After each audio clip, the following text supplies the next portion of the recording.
Well, good afternoon, everyone, and welcome. Thank you so much for joining us today for the Sustainability Simplified, Acme's journey towards smarter and cleaner manufacturing. I'm Jeff Lukash. We're really glad you're all here. Whether you're joining as a customer, partner, supplier, or someone who's just simply interested in how sustainability is changing the way manufacturers operate, we're thrilled to have you. Sustainability today is no longer just a quote, nice to have, is the way I like to look at it. Our customers are asking for more transparency, more reporting.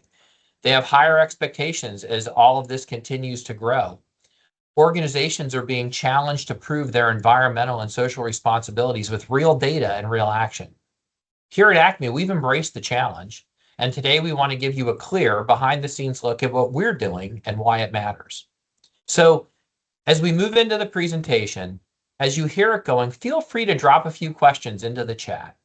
We're going to have time at the end. I can go through those questions and answer them. And at this point, I'm going to take a moment. I'm going to introduce Jeff Bittner. He's going to lead us through today's presentation. So Jeff, here you go.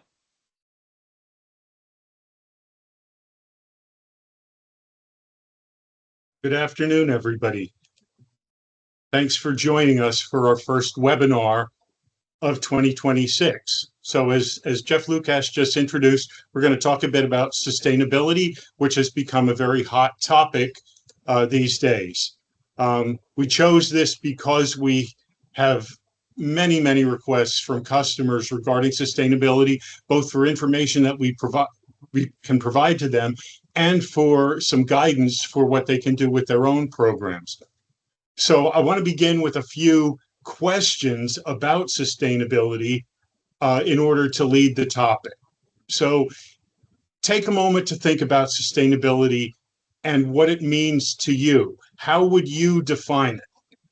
Most people immediately think about environmental type elements, and we'll touch on them further as we get deeper into the topic. Others may have already been exposed to deeper elements, so additional material I'm presenting may be familiar to some as well.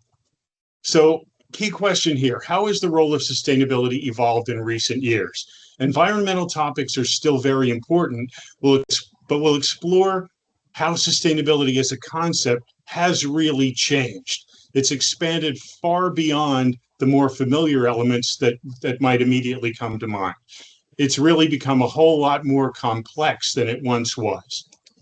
So different organizations look at this a bit differently. We certainly saw things somewhat different a few years ago at Acme, and we're doing our best to evolve with the subject matter and how it affects our customers. Many companies have had some sort of program in place over the years, usually something tuned mostly toward environmental type things. But over the past few years, it has become far more significant, including a lot more than just the basic environmental things.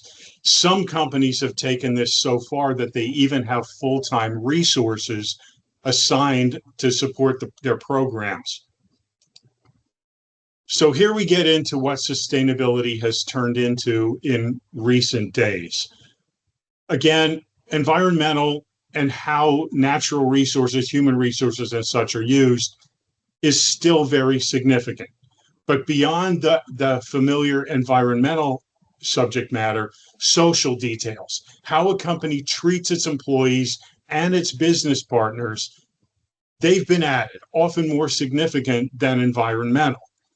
Beyond that, term governance, how a company is run, how it is seen by its neighbors within the local municipalities and such, its public presence, that makes a difference.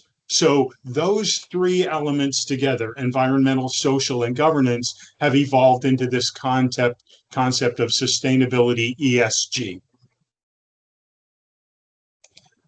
Moving back to environmental elements, again, this is what most people are most comfortable, most familiar with.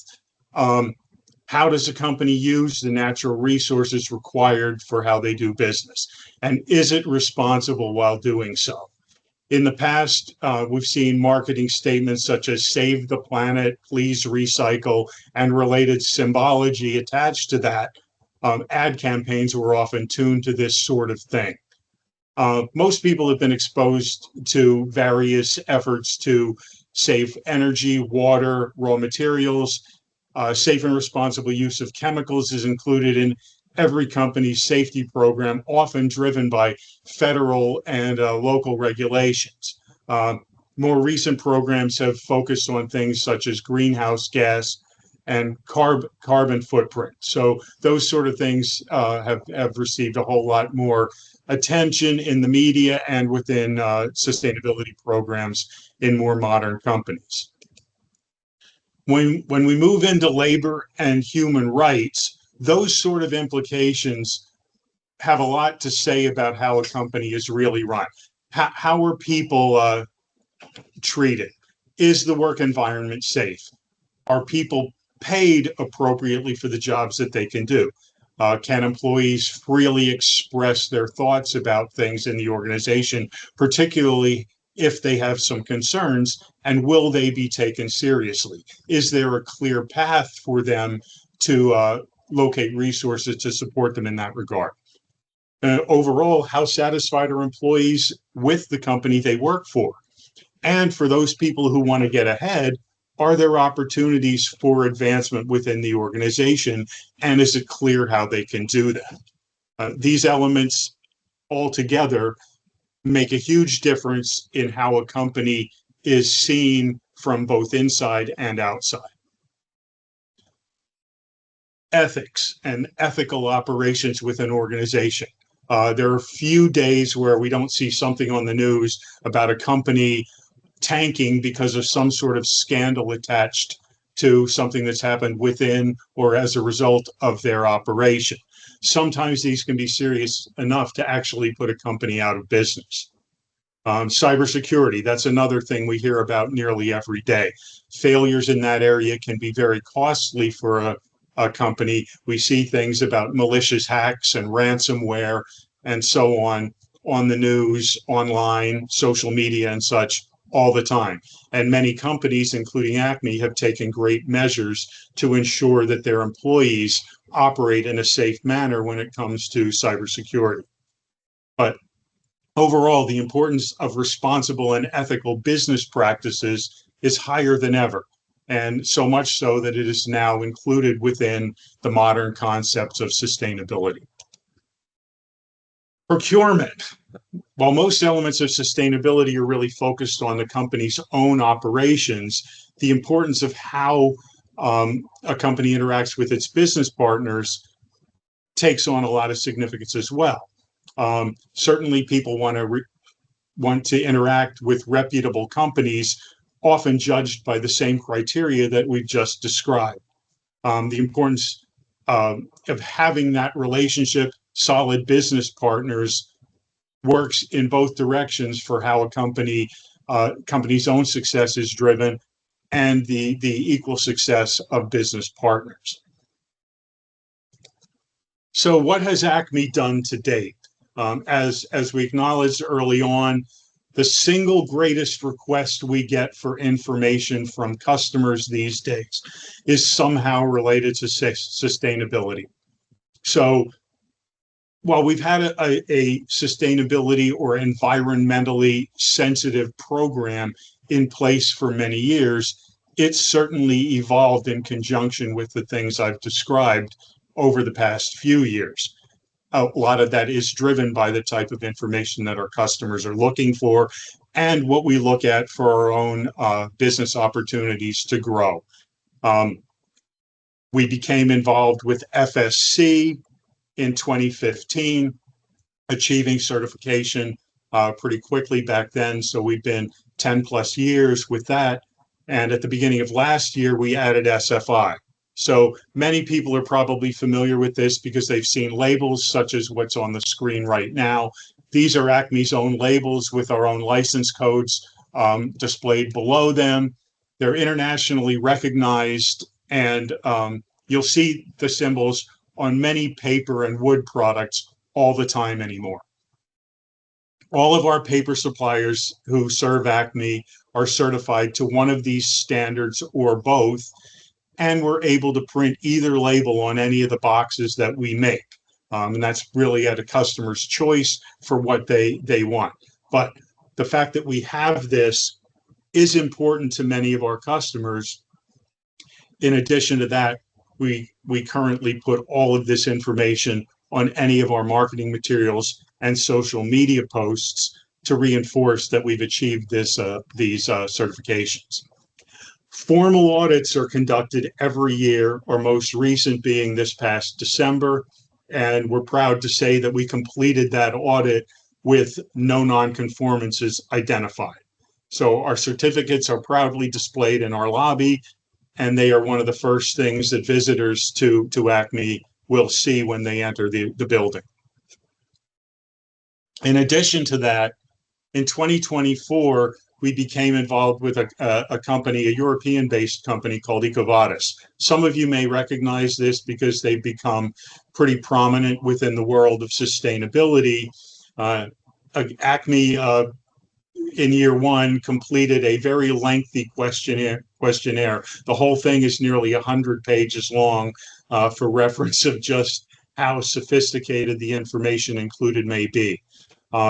Along with that, we need to provide supporting documentation, various things to back up our claims about what we've done in terms of sustainability to date. So once the questionnaire has been completed, their group of professionals, expert in these categories, will review the information submitted, and then they will pretty much pass judgment on that sort of thing. So happy to say that year one, we achieved bronze rating. I mean, this is the season of Olympics, so we're all focused on medals right now, but Acme achieved bronze in year one. And for our second submission at the end of 2025, we were able to maintain that with an increase in our overall score. So lots of different things you can see on the card that's displayed on the screen right now. Our highest score was in labor and human rights, and then the others are fairly even. But looking at the type of things, particularly within environment, that are particularly significant, there's a good bit of work that can be done in those areas to advance our score. We plan to submit again at the end of this year, and we'll look forward to what our score will be moving into 2027. Other things, as I mentioned with FSC and SFI, we've done a lot with our marketing materials as they've evolved. Our internal staff, our marketing team has put together some really nice professional materials that we're able to share with our customers, whether in physical form or digitally. And our social media posts will often contain elements of sustainability. We thought the subject was important enough that this becomes our first webinar of 2026. We were confident that enough of the information provided would be meaningful to the attendees. In addition to that, for a long time, Acme has focused on lightweight product options where they make sense for how our customers use the packaging that we make. The primary duty of a box is typically to get the contents from the point where materials are packed in the box to their destination without any damage. But there are many ways we can achieve that.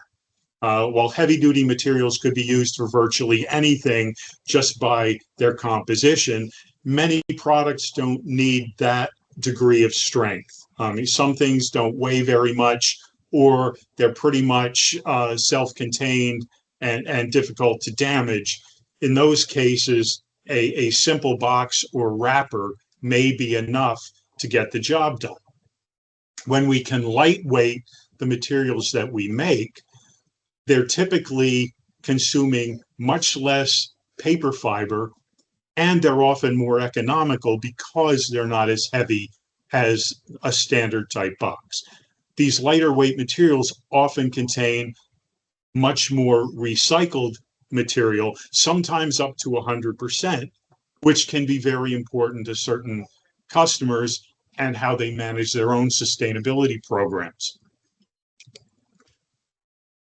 Leading into recycling itself, since that an environmental sensibility is a key element of sustainability, I'll mention recycling once again as we near the end of this presentation, particularly how it applies to corrugated materials.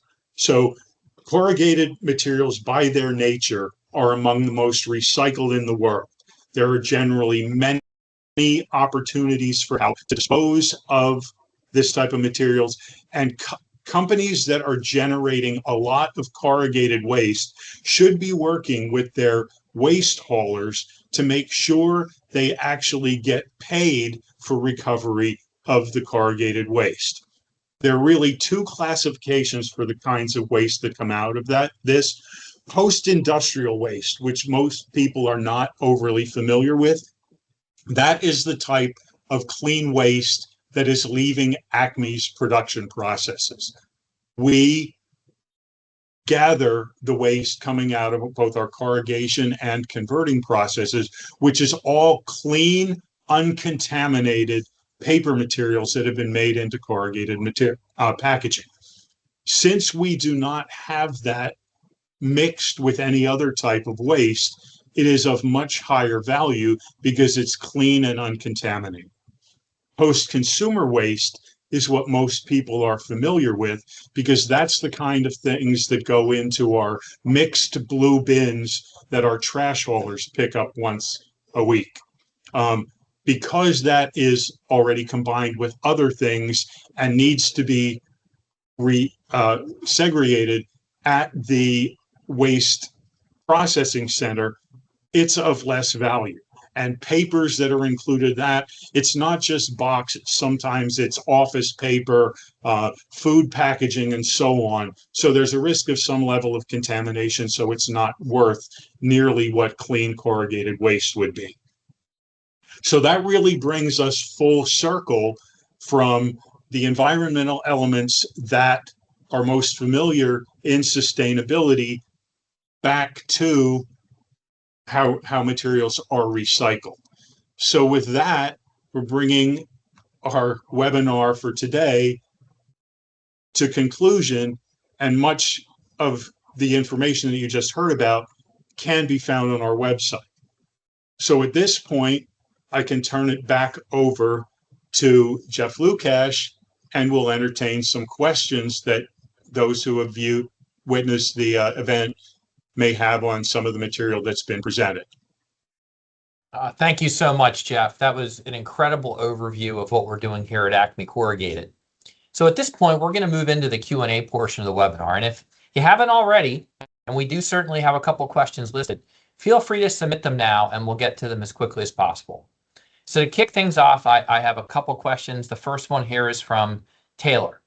For organizations just starting their sustainability journey, what's one practical first step they can take to begin building a stronger foundation? That's a good question, and thank you for that. I can share certainly how we began at Acme. A key thing was looking at what things do we already have in place? What details are in pretty good shape? And a lot of times that will start with the environmental elements that we talked about. What's your recycling program? What is your waste material recovery process, and so on and so on.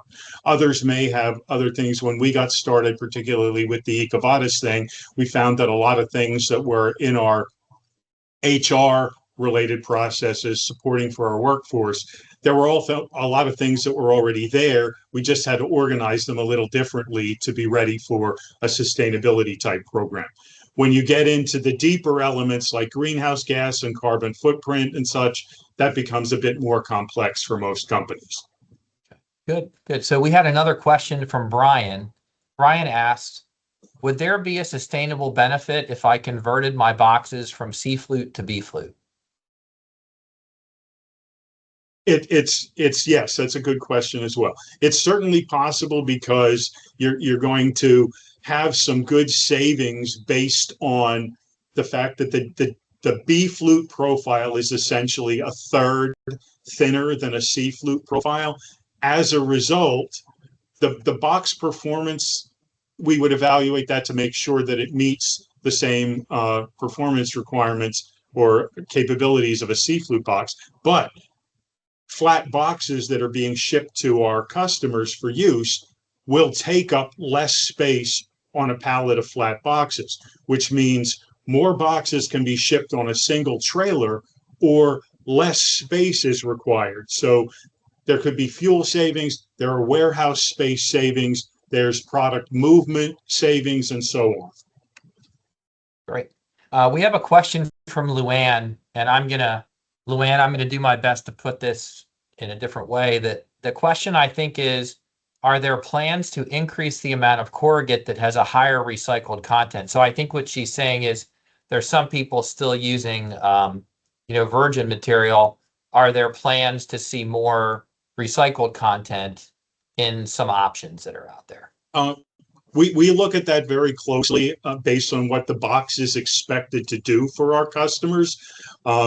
Certainly, we have a variety of options that we can offer depending on what the customer need is and what the customer desire is for that sort of thing. Probably in terms of box composition, we get questions about recycled content more than anything else. Something to keep in mind, recycled materials, because they have been pretty literally through the grinder multiple times to generate the recycled material, inherently they are not typically as strong as boxes made from virgin material. So if somebody has a high performance requirement or a lot of weight to move in a box, generally the high performance materials with lesser recycled content will perform better. However, for general everyday use type boxes, high recycled content, even up to 100%, should be perfectly acceptable. Great. So we've got a lot of questions here. I'm going to work my way through them. Okay. This one's from Eric. Are there specific advantages of recycled versus non-recycled paper that you can use when we make boxes? I think a lot of that is in line with the previous response. Agreed. Where if there's a significant high performance requirement, we're probably going to stick to a more heavily virgin composition than recycled. But everyday use, pretty much commodity grades within the US, a heavy recycled content up to 100% recycled is probably going to be fine in most cases. Sure. So we have another question here from Helene.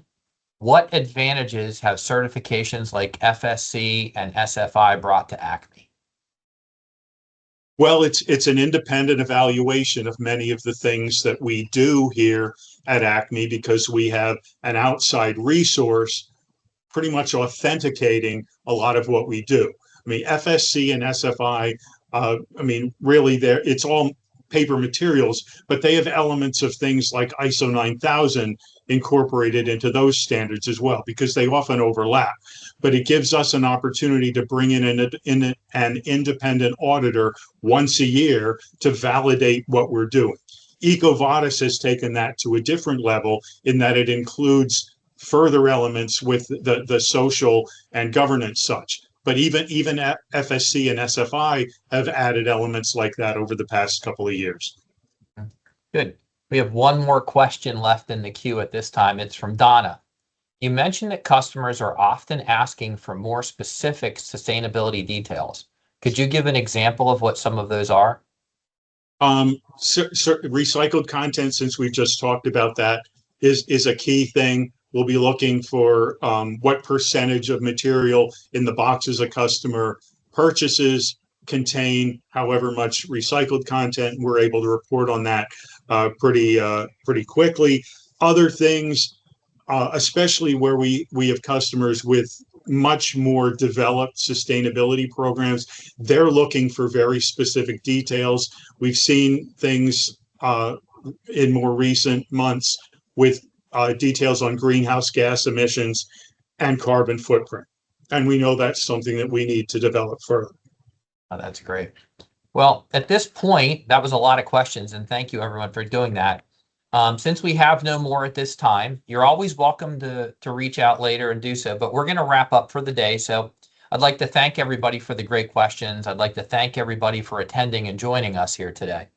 You know, at Acme, we're really committed to doing sustainability the right way, and we appreciate the opportunity to share part of that journey with you. So at this point, if you'd like to continue the conversation, please just follow up with anyone here on the team after the webinar. At this point, I'm going to end the call today. I want to thank everyone again for their time, and I hope everyone has a great afternoon. Thank you very much. And Thank yes, you all. Luann, we can definitely share the information with you. I just happened to see that pop up, so we'd be glad to do so. Take care, everyone. Bye-bye.